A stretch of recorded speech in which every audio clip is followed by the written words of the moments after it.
शहर में पढ़ने वाला लड़का जय गर्मी की छुट्टी में अपने गांव आया तो उसकी माँ बोली, मेरी सहेली बिंदु आई थी। वह और उसकी बेटी उर्वशी तुझे बहुत याद कर रही थी और वह कह गई है कि तू जब गांव आए तो उनसे मिलने उनके गांव आ जाए, क्योंकि उर्वशी अब तेरे साथ रहकर अपनी पढ़ाई करेगी। यह बात सुनकर दूसरे दिन ही जय अपनी माँ की सहेली बिंदु से मिलने उनके गांव चला जाता है।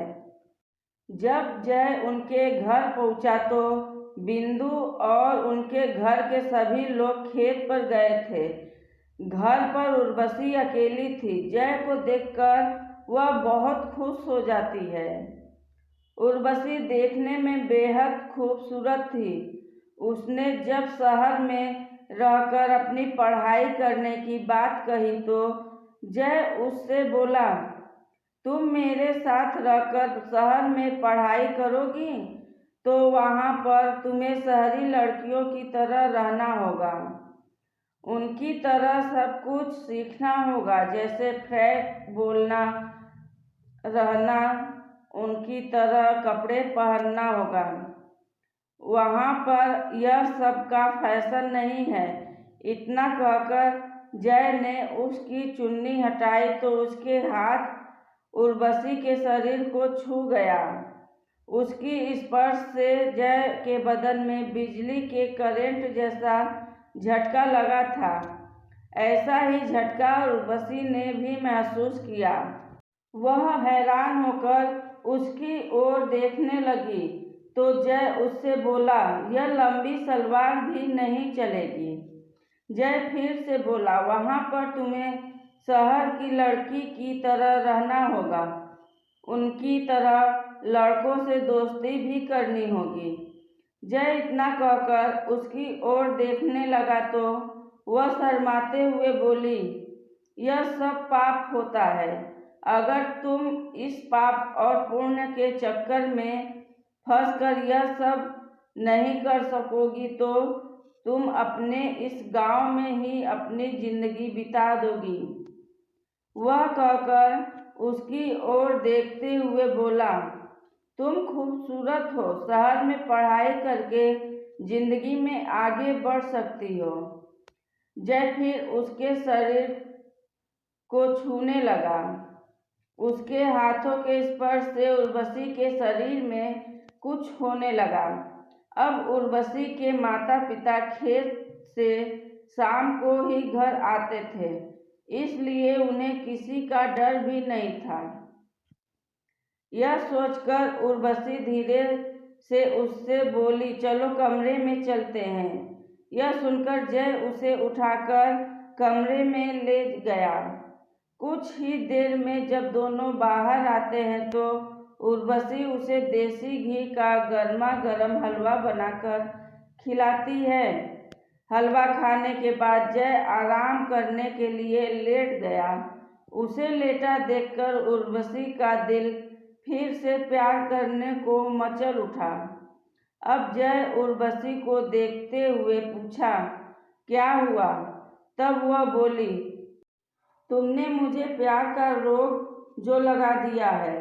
अब दोनों प्यार करने लगे। प्यार करते करते दोनों थक जाते हैं और वहीं सो जाते हैं। शाम को जब उर्वशी के माता पिता अपने खेतों से घर आते हैं तो जय को देखकर खुश हो जाते हैं। अब उर्वशी अपने माता पिता से बोलती है, अब मैं जय के साथ रहकर ही शहर में अपनी पढ़ाई पूरी करूंगी। यह सुनकर उसके पिताजी बोलते हैं, तुम कल ही इसके साथ शहर चली जाना। वहाँ पर खूब दिल लगाकर पढ़ाई करो। जब तुम कुछ लिख पढ़ जाओगी तो तुम्हें कोई अच्छी सी नौकरी मिल जाएगी, तुम्हारी जिंदगी बन जाएगी।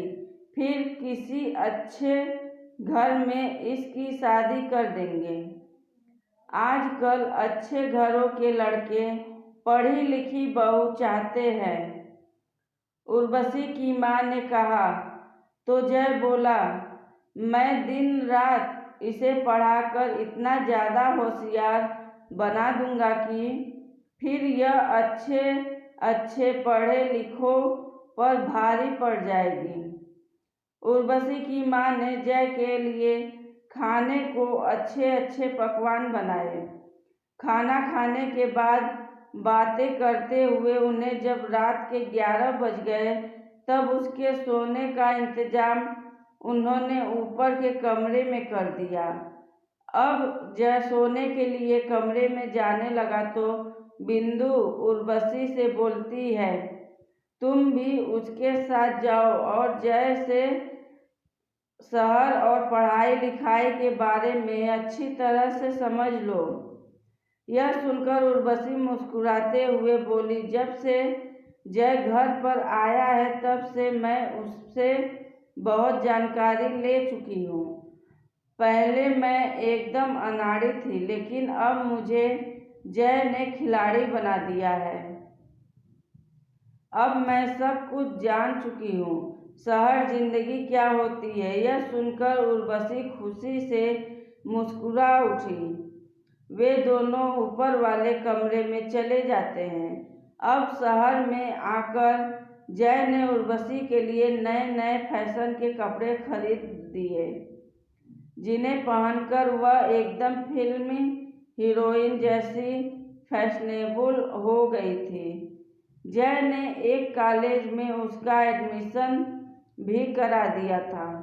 जब उनके कॉलेज खुला तो जय और उर्वशी साथ साथ अपनी पढ़ाई शुरू कर दिया। गांव की सीधी सादी उर्वशी शहर की जिंदगी में ऐसी रम गई थी कि दिन में अपनी पढ़ाई और रात में जय के साथ खूब हंसी मजाक और मौज मस्ती करने लगी। जब उर्वशी शहर से दूसरी लड़कियों की तरह बन संवर के अपने गांव आती तो सभी लोग उसे देखकर हैरान हो जाते थे। उसे देखकर उसकी दूसरी सहेलियां भी अपने माँ बाप से उसकी तरह शहर में पढ़ने की जिद करने लगती हैं। अब जय और उर्वशी की पढ़ाई पूरी हो चली थी और दोनों को अच्छी जॉब मिल गई थी। अब शादी करके दोनों परिवार के साथ अपना जीवन खुशी खुशी बिता रहे थे। दोस्तों, आज की कहानी कैसी लगी कमेंट बॉक्स में लिखें। धन्यवाद।